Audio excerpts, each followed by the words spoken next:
IPPS-A leads the way. IPPS-A. One system, personnel, and pay. IPPS-A. What is going on, IPPS-A Nation? Welcome to our IPPS-A Podcast, where we give you updates on what is going on with the program. I'm Sergeant Major Paul Smith, your Senior Enlisted Advisor for IPPS-A. Today, I am joined by Master Sergeant David Minder, Training and Deployment Team NCOIC, and Sergeant First Class Shenika Wilson, HR Specialist and Product Owner on the Army Military Pay Team. Welcome. Thanks for having me, Sergeant Major. Thanks for having me, Sergeant Major. All right, so the IPPS-A team is continuing to make progress and drive change, and they have done a ton of great work. So what have we seen in changes in IPPS-A since the last time I was on this podcast in August? All right, we made some improvements with the paid functionality. I want to talk about functionality and paid, though, first. So speaking on absences for a minute, I'm hearing there may be an uptick on improperly executed PCS absences. I want everyone to remember, even if you are authorized early reporting, that absence must go all the way to the day before the report date. A big shout out to Sergeant First Class Everest over at the 215 CAV at Fort Moore for bringing that potential issue to my attention. All right, another thing. So when a soldier completes any type of course that produces an MOS, ASI, and SQI, IPPS-A receives that course completion information. The system now generates a PAR and produces orders, and that stuff goes to IPPS. That should save a ton of time for all those S1s and centers of excellence out there that have to produce those orders. Orders now clearly define authorized dependent travel. That's good. Always a good thing when it comes to timely reimbursement of travel pay. A lot of great improvements to SABRE like TTHS data and target strengths, and we're moving into subsuming the capability of providing a marketplace for the total force. So the past few months have been particularly busy for the team. We've been visiting various installations across the country to give in-person feedback from system users while providing answers to their questions. Since I've been on the program, I've had the opportunity to visit quite a few locations. I have quite a few takeaways from these trips. First and foremost, there are a lot of amazing HR pros out there doing a lot of great work and providing extremely useful information for us on how to improve the system.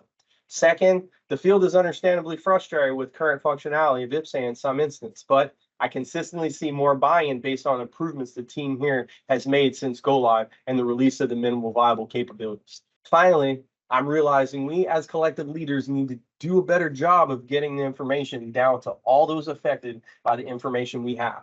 We also need to focus on learning our craft and using some of the tools I'm sure we're going to cover in this podcast. Getting input from soldiers and to soldiers is critical to improving the system. IPPS-A is a soldier system, and like any weapon, it can always be enhanced so it works better for those in the field. Along with encouraging NCOs to access and use IPPS-A, I've always encouraged them to use the resources available to help them. The Soldier Support Institute's Learning Resource Center, soldiers can go to this site and get the most current information, internal, external training resources, and support individual, collective, and distributed learning. But today, I want to specifically talk about the Adjutant General or HR University. This is another solid resource for NCOs to receive training. If you so happen to be a non-42 Alpha first, thanks for listening to us ramble on about HR stuff. I know it's probably boring in some cases, but it's very useful for all leaders. Second, please support your HR leaders with affording them the opportunity to do that low density MOS training that they're authorized to have. This is only going to help you and help all of them. All right, so let's bring in Master Sergeant Minder to tell us about AG and HR universities. Before we get into that, Master Sergeant Minder, what has training and deployment team been working on lately? Sure, Sergeant Major. T&D lately has been working on a lot, right? So you'll see here shortly, there's a lot of new functionalities and processes that will be coming out. So we are fully engaged in the development of those training products. One of which you will hear about today, Army Military Pay, or AMP as we call it.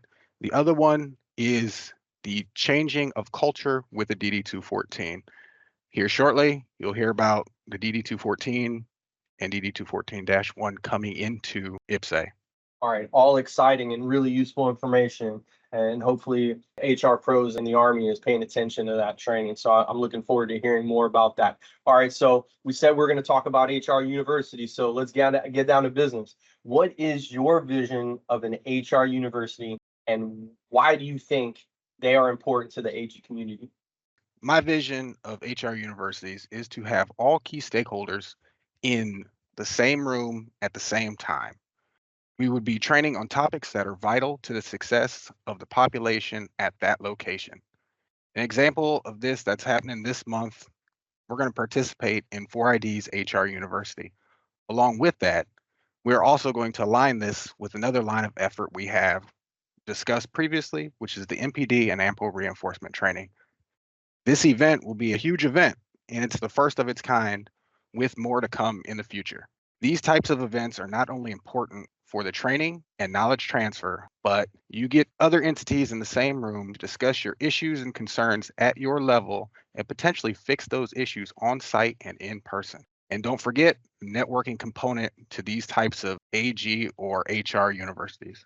So yeah, I'm super excited about this training that's about to happen at Fort Carson. It's great, like you said, for us to get into the same room and collaborate as a team, because there are some instances where some 42 alphas know more than others and some know the same amount, but they know different things. And it's a good way to share information. So, how can we and how have we assisted the field in setting up and running their HR universities? And by all means, use this one that's coming up at Carson as an example. Honestly, it's just as easy as reaching out to the T&D team, myself, Lieutenant Colonel Skidmore, and we can provide you a basic agenda and show you where to get the materials from to train the topics that you want to talk about. There's a lot more detail that I can provide to you, once you're on the line with me, but it's easy. Reach out, give me a call, send me a message. I'm available. The team has done a lot of great work in setting the field up for success in this aspect. So, what has the T&D team done to organize and streamline IPPS-A training materials to support the field? As you mentioned in your opening comments, we talked about the SSI LRC. So on there, we delivered what we call an HR echelon guide. That guide is a compilation of IPPS-A resources broken down by echelon, by position, and then further broken down based on the terminal learning objective of the type of course that you would go to for PME.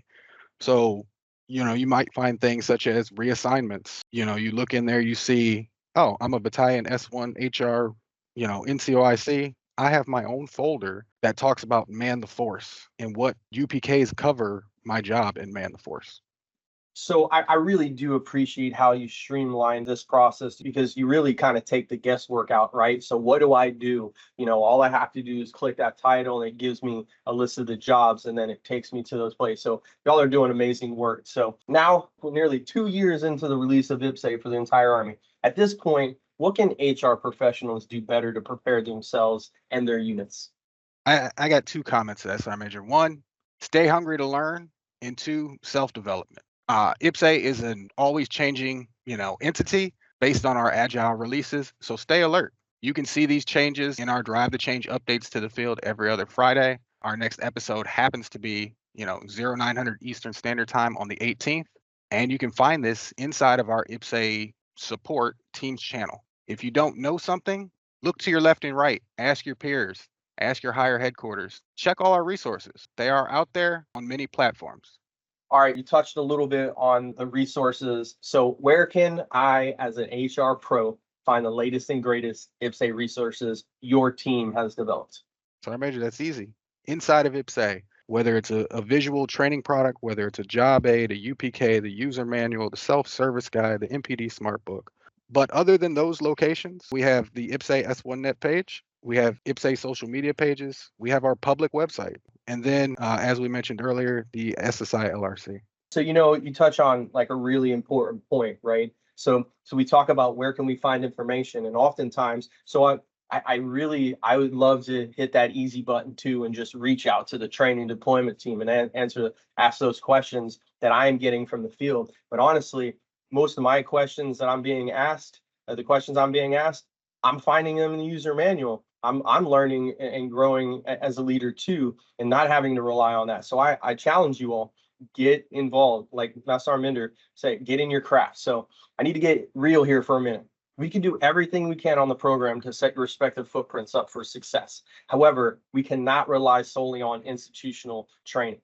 We need senior HR leaders to set up and continue to host HR universities. There are a lot of gaps in learning. Utilize the tools the system has like CRM, analytics, OBIE, and Sabre to identify gaps intimate to your units to help guide and steer your training.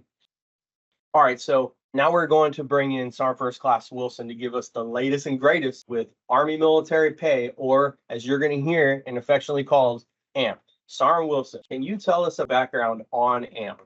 So, a little background on AMP. Army military pay is when pay will officially be merged into the IPPS-A system. So, all your financial transactions will now be conducted through IPPS-A. AMP is currently made up of 5 teams: Central Site, End User, Financials, AMP Framework, or my team, Gross to Net. So my team's focus is the gross to net process, and we are responsible for calculating earnings, deductions, taxes, and other elements to ensure that pay is accurately issued to soldiers. Awesome rundown, Sergeant Wilson. So I know that the team just recently held an AMP stakeholder engagement. How did that go? What did we learn, and what's important for the field to know about what went on with that engagement? The AMP Stakeholder Summit was actually very informative. The stakeholders from multiple commands were able to get together, hear the layout or the plan that AMP has for the rollout of our one-time payments. They were also able to give their inputs. They were able to voice their major concerns and give us feedback on the things that they felt that needed to be improved and changed. And then we were able to walk away from there with a way ahead moving forward. So the stakeholders really heard the plan for the first rollout of one-time payments and what the process was going to be. So where are we currently with AMP, and what improvements have we made? So we're still currently in the planning phase of AMP. We're still getting together with our SI to make sure that we're both on the same sheet of music. We're starting one-time payments, meaning working on those user stories or plans to start implementing improvements. We have a way ahead. We're building different capabilities for the soldiers to use in the future. Those are the improvements that we're working on. And I'm really excited about that, right? So those one-time payments, those death gratuity, adoption reimbursement, TLA, those are going to be really useful for the field. So I know it's in its infancy and there hasn't been really much done out there, but from your foxhole, what does your everyday soldier think about AMP, or what do they need to know, and what does AMP mean to them now? Okay, so the everyday soldier currently is not aware of AMP, and rightfully so. Nothing's been pushed out to the force yet. But what it should mean to them is the same thing that IPPS-A currently means to them. It's going to minimize the steps. It's going to automate the transactions. It's going to reduce the number of steps for each transactions.